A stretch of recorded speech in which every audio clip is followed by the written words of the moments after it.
사랑하는 성도 여러분, 우리는 계속해서 장로 선출과 관련한 말씀을 살피고 있습니다. 우리 지난 시간 이제까지 들었던 내용을 한번 요약해 볼까요? 먼저 왜 장로가 필요한가? 장로의 필요성을 세 가지를 말씀드렸습니다. 첫째는 교회의 완성을 위해서, 두 번째는 이 어그러진 뼈를 맞추는 것처럼 교회 질서를 위해서, 세 번째는 성도를 보호하기 위해 필요하다고 말씀을 드렸습니다. 이어서 장로의 자격을 2시간에 걸쳐 보았는데, 첫 번째는 한 아내의 남편, 두 번째는 자기 집을 잘 다스리는 자, 세 번째는 가르치는 은사가 있어야 한다, 네 번째는 성경과 설교에 솔선수범하는 자, 그 다음 책망할 것이 없는 사람, 무흠7년이죠. 그 다음부터는 절제, 신중, 단정, 관용, 또 성급히 화를 내지 않는 자, 구타하지 않는 자, 돈을 사랑하지 않는 것, 술을 즐기지 않는 것, 선행하고 나그네를 대접하는 너그러움이 있는 자가 장로가 되어야 된다고 말씀을 드렸습니다. 계속해서 살핀 장로의 직무는 크게 두 가지였습니다. 행정과 돌봄이었는데요. 장로의 행정적인 사역은 첫 번째는 진리를 파수하는 것이고, 두 번째는 회의하는 것이고, 세 번째는 재판, 치리하는 사역이었습니다. 또 돌봄은 영적으로 성도를 관찰하고 또 실제로 신방하며 마지막 교훈하고 권면하는 일로서 성도를 돌보는 일을 해야 합니다. 우리 교회 장로님들과 앞으로 세워질 이 일꾼들이 모두 이런 성경의 가르침에 부합한 복된 장로님이 되시기를 주 안에서 축원합니다. 이제 우리가 일꾼을 뽑아야 하는 시점에 섰는데요. 우리 마음속에 스물스물 드는 생각 가운데 하나가 사람이 없는 것 같은데, 이런 걱정입니다. 한 60여 명 모이는 우리 교회, 사실은 은퇴하신 분도 많고 결혼이나 무흠 기간 같은 이런 법적인 조건을 따져보면은 후보군이 객관적으로 좁은 것이 사실입니다. 거기다가 당회가 경건이나 또 헌신의 잣대까지 이렇게 되기 시작하면은 이거 과연 누가 후보가 될 수 있을까 싶은 마음이 드는 게 사실입니다. 물리적인 숫자의 한계가 우리를 조금 조급하게 만듭니다. 그런데 여러분, 사람이 없다는 고민은 오늘 우리만 했던 게 아닙니다. 오늘 본문에 예루살렘 교회도 같은 고민을 갖고 있었습니다. 교회가 막 부흥하고 숫자가 늘어나니까 당장에 구제할 대상도 많아지고, 근데 그 일을 감당할 사람이 없었던 겁니다. 헬라파 과부들이 소외되면서 원망이 터져나왔습니다. 머릿수는 몇천 명이 있었을지 몰라도 그 갈등을 해결하고 섬길 준비된 일꾼은 사실은 부족했던 것입니다. 섬길 사람이 없으니 이 은혜롭던 교회가 시험에 들었습니다. 예루살렘 교회나 우리 교회나 감당한 일꾼이 없는 것 아닌가 하는 고민은 매 한 가지였습니다. 결국 문제는 숫자가 아니라 어떤 사람을 어떤 방식으로 세우느냐, 이것입니다. 오늘 우리는 본문을 통해서 하나님이 직분자를 세우실 때 사용하시는 그 신비로운 선출의 모습을 함께 살펴보려고 합니다. 자, 먼저 사도행전 6장에 이 교회가 맞이한 총체적인 난국을 한번 살펴봅시다. 그들이 어떻게 돌파합니까? 사도들은 세 가지 기준을 제시하면서 이 회중들에게 일꾼을 찾으라고 성도들에게 맡깁니다. 3절을 보십시오. 성령과 지혜가 충만하여 칭찬받는 사람입니다. 여러분, 수천 명 교인 중에 몇 명을 뽑습니까? 지금 집사 7명입니다. 확률적으로 보면은 아주 적은 숫자입니다. 그러면 그냥 사도들이 성도들한테 자, 나이 많은 순으로 7명이 헌신합시다. 안 그렇습니까? 아니면 조금 재력이 있는 순서대로, 헌금을 많이 하는 순서대로 그렇게 하면은 구제하는데 돈도 많이 들고 하니까 그분들이 섬기면 좋겠습니다. 해도 되는데 왜 그렇게 안 했을까요? 장로는요, 단순하게 교회의 사무를 처리하는 행정 직원이 아니라 그는 그리스도께서 우리 교회를 다스리신다, 하나님이 통치하신다, 이것을 보여주는 영적인 통로이기 때문에 그냥 대충 세우지를 않았던 겁니다. 그래서 조건이 무엇이었습니까? 성령과 지혜가 충만하고 칭찬받는 사람, 이 세 가지를 주안점으로 본 것입니다. 먼저 성령이 충만한 사람을 뽑았습니다. 선출했습니다. 이것은 자기 성격이나 혈기가 아니라 하나님의 영, 성령의 통제를 받는 사람을 뜻합니다.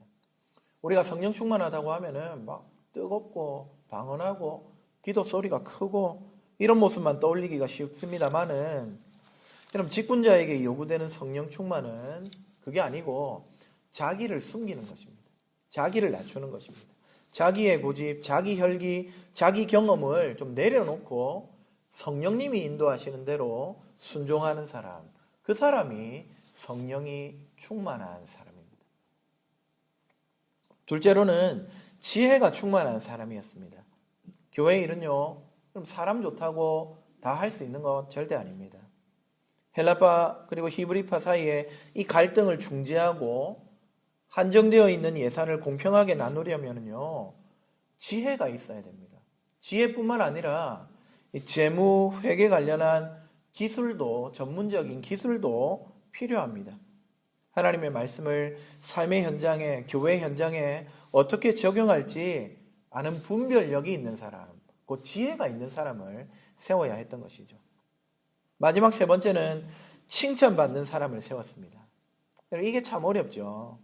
물론 교회 안에서는 뭐 거룩한 척 할 수도 있고 교회 봉사도 잘 할 수 있습니다. 근데 그 정도가 아니고 주변 사람들이 저 사람은 진짜 예수 믿는 사람이다, 이렇게 인정해 줄 만한 그런 사람을 찾아서 선출했다고 합니다. 여기서 우리가 주목하려고 하는 아주 흥미로운 점이 있습니다. 5절을 보시면은 이 선택된 7명의 이름이 모두, 이 이름들은 히브리식 이름이 아닙니다.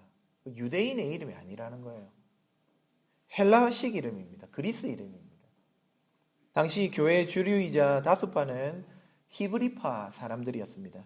히브리 말을 쓰고 또 이 가나안 지역, 히브리 지역의 유대 땅에 살던 사람들이 다수였습니다. 그런데 일꾼으로 선출된 사람들은 소수파로 볼 수 있는, 또 지금 직분자 투표를 촉발했던 구제의 문제점을 쏟아내었던, 원망을 쏟아냈던 그런 사람들이었습니다. 수천 명의 성도가 투표하면 아무래도 자기와 친한 사람, 또 다수파를 뽑기가 쉽습니다.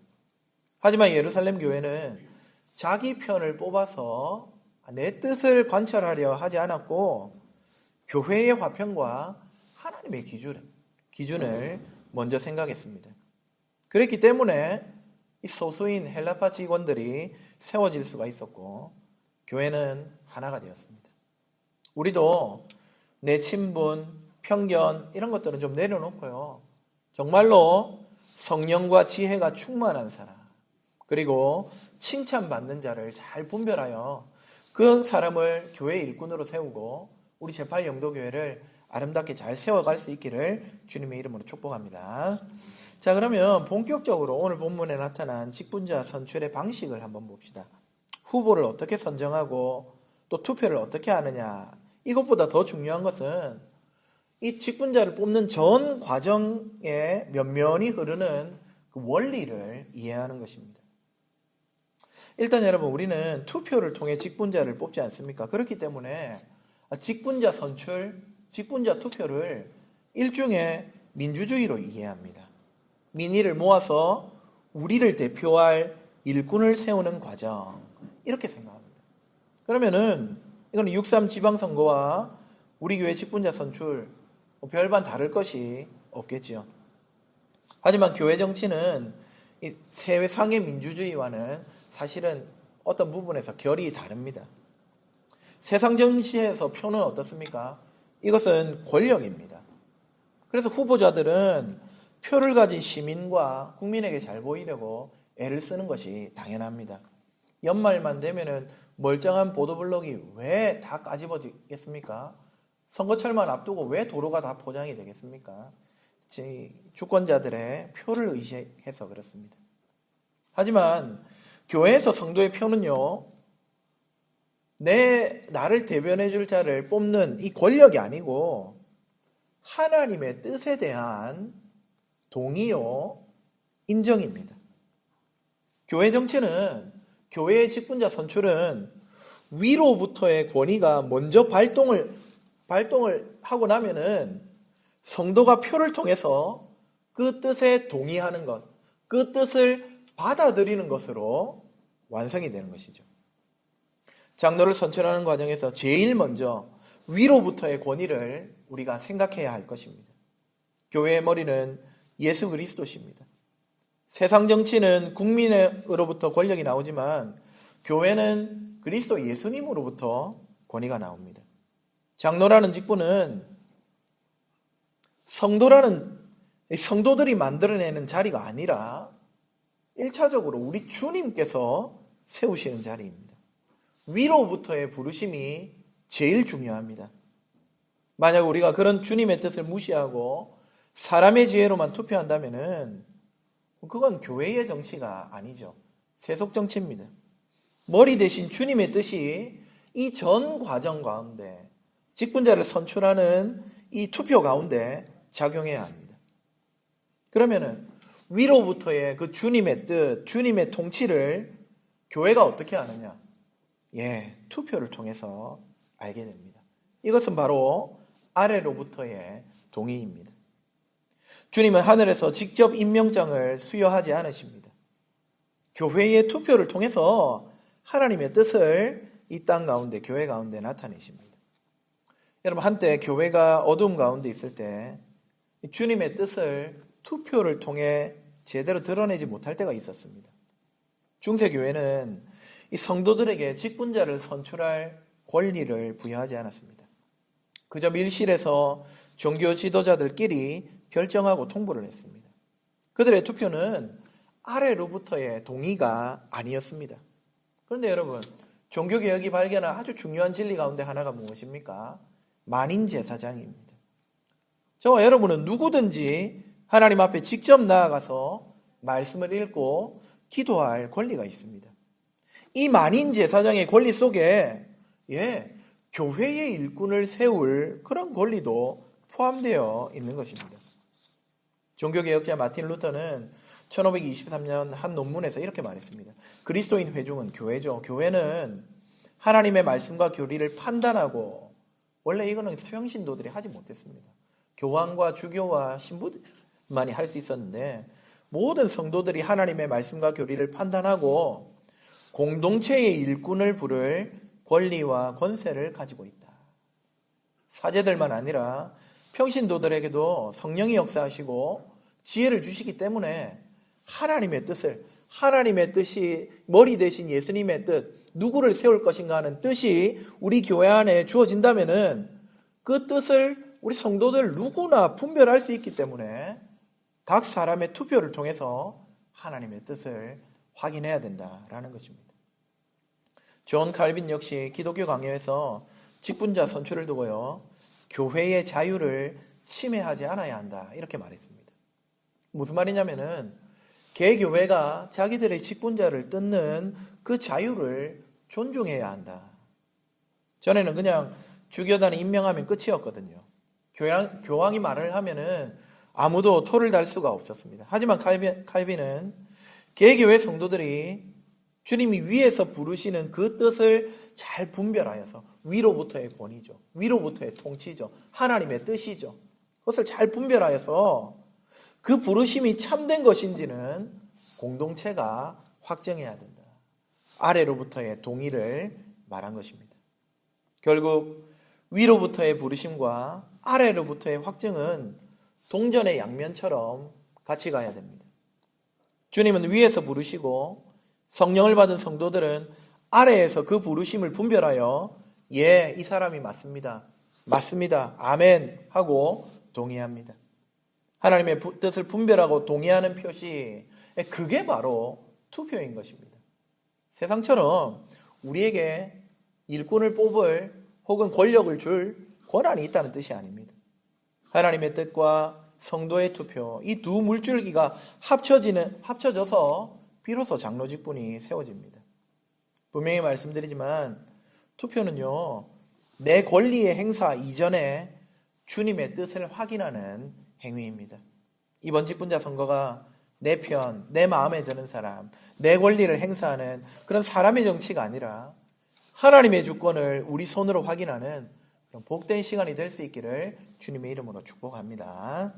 자, 그러면은 마지막으로 우리 고신헌법은 장로 선출을 구체적으로 뭐라고 말하고 있는지 같이 한번 보면서 살펴보도록 하겠습니다.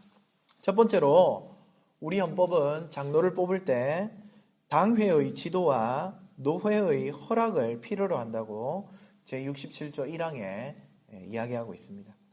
그럼 장로 선출은요, 어느 날 갑자기 분위기에 휩쓸려 가지고 우리 다음 주에 장로님 뽑읍시다 이렇게 하는 행사가 아닙니다. 당회가 교회의 형편을 세밀하게 살피고 결의한 후에 이 상회인 노회의 허락을 받아야지만 이 장로를 세우는 일이 공식적으로 시작이 됩니다.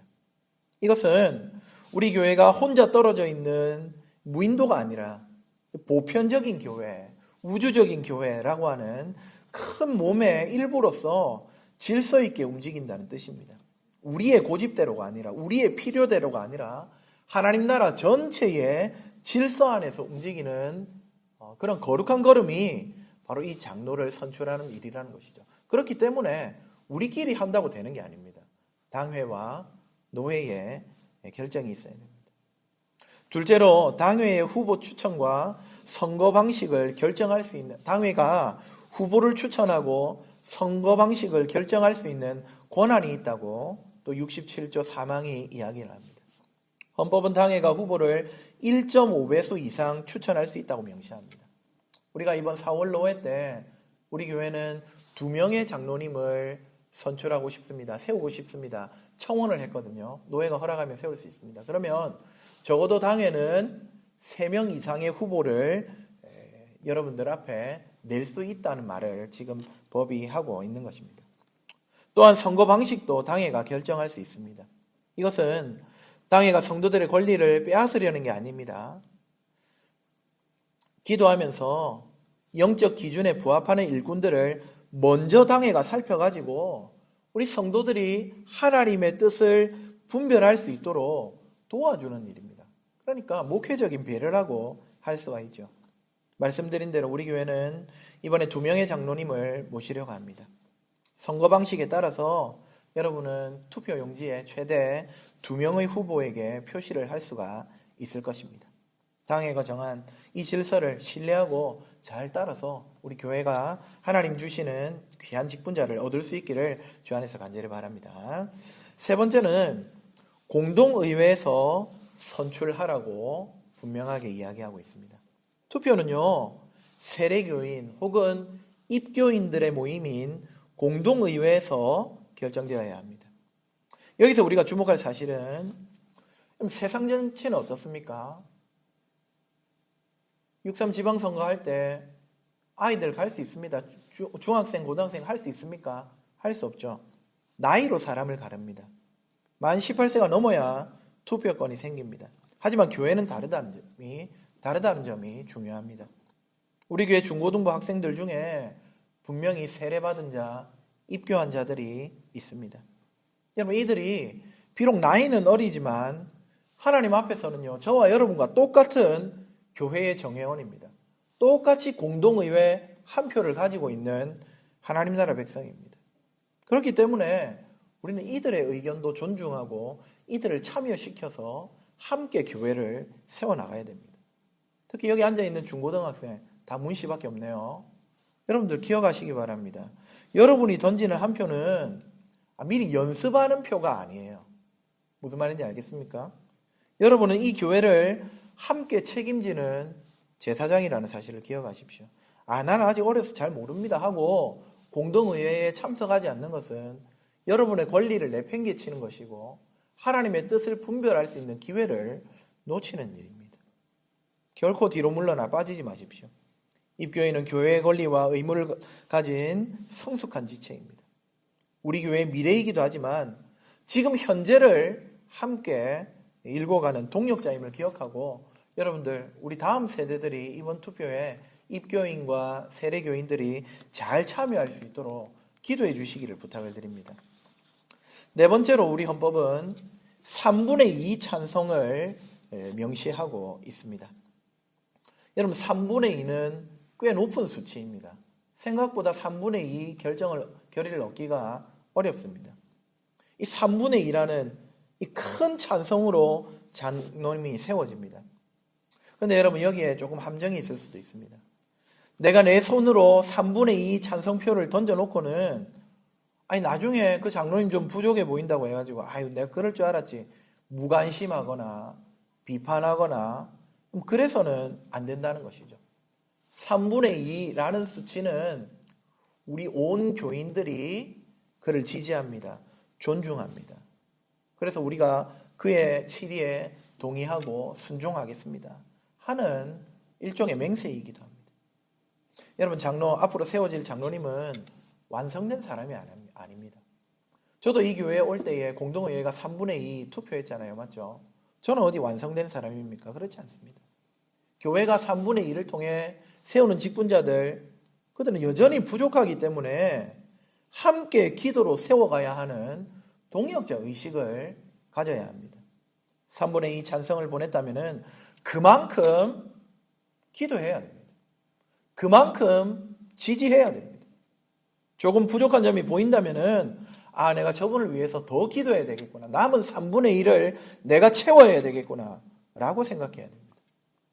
3분의 2 표 얻은 사람에게 우리가 무관심하고 그를 내버려 둔다. 교회를 무너뜨리는 무서운 적이 될 것입니다. 선출은요 끝이 아니고 3분의 2가 동의하고 함께 뜻을 모았기 때문에 이제 함께 멍에를 매는 시작점이라고 보셔야 합니다. 5번째는요, 법에는 나와 있지 않지만 이 투표는 비밀 투표로 진행이 됩니다. 투표는요, 하나님의 뜻을 확인하는 작업이잖아요. 근데 이 일은 하나님과 우리 사이에 개인적으로 이루어집니다. 누구를 찍었는지 묻지도 마시고 내가 누구 찍었다 혹시 광고하지도 마십시오. 그것은 성도의 덕을 해치는 일입니다. 또 결과가 내 생각과 조금 다르게 나오더라도 그게 우리 공동체를 통해서 3분의 2 앞에 이 득표와 연결해서 본다면은 우리 공동체를 통해 드러난 하나님의 뜻이지 않습니까? 확인이 되었지 않습니까? 그러면은 나는 부표를 던졌다 하더라도 이 하나님 뜻이구나. 내가 잘못 생각했구나. 여러분 빨리 생각을 돌리고 하나님의 주권적인 그 응답과 통치에 순종하시기를 부탁드립니다.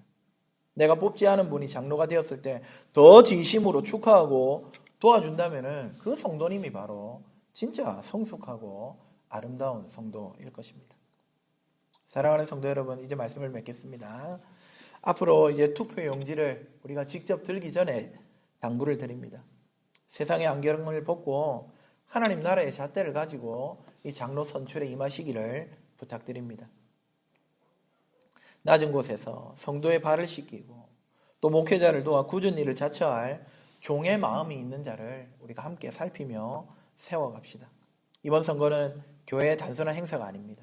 이것은 하나님의 뜻을 찾는 과정입니다. 예루살렘 교회가 수천 명 중에서도 7을 찾았듯이 하나님은 우리 가운데 예비하신 일꾼을 두셨을 것입니다.